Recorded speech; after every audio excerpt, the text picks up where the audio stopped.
मन को वश में करने के लिए क्या करे, बुद्ध की कहानी। इस कहानी के पीछे को तर्क अगर आप समझ गए तो आपका मन काबू में हो सकता है। पहली बार जब इस कहानी को मैंने पढ़ा तो मुझे इसका तर्क समझ नहीं आया, लेकिन इसका भाव प्रेरणादायी है। एक बार महात्मा बुद्ध किसी नगर से गुजर रहे थे।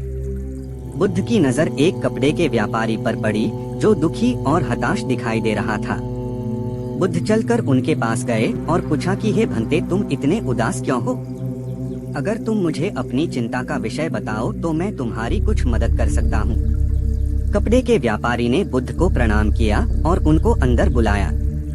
उस व्यापारी ने कहा कि जब से मेरी पत्नी की मृत्यु हुई है, तब से मेरे घर पर मेरे छोटे बेटे की देखभाल वाला कोई नहीं है, इसलिए मैं हमेशा इसको अपनी दुकान पर लेकर आ जाता हूँ।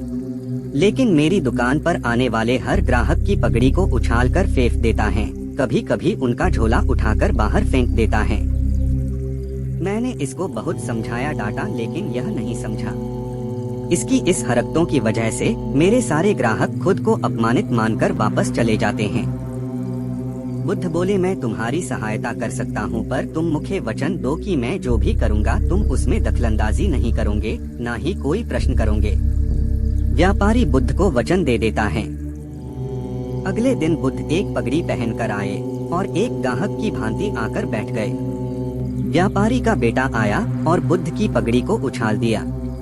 महात्मा बुद्ध मुस्कुराए और कहा, बहुत अच्छा, जाओ उस पगड़ी को वापस लेकर आओ। वह बच्चा दौड़कर गया और पगड़ी लाकर बुद्ध को दे दी। अगले दिन बुद्ध एक कुल्हाड़ी और एक लकड़ी लेकर आए। उस लड़के ने फिर से उस पगड़ी को उछाल दी। बुद्ध ने उस लड़के को कुल्हाड़ी और लकड़ी दे दी और कहा, जाओ इस लकड़ी को काटो।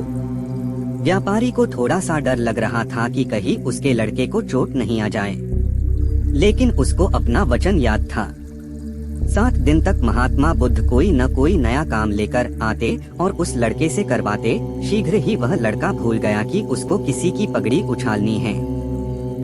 व्यापारी बहुत खुश हुआ और बुद्ध को धन्यवाद दिया।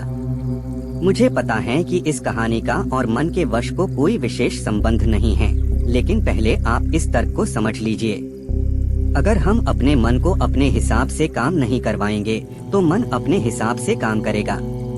मन वश में हो सकता है यदि मन को हम अपने अनुसार चलाएं। मन 2 तरीकों से, एक, मन अपने हिसाब से काम कर सकता है, या 2, मन को हम अपने हिसाब से काम करवा सकते हैं।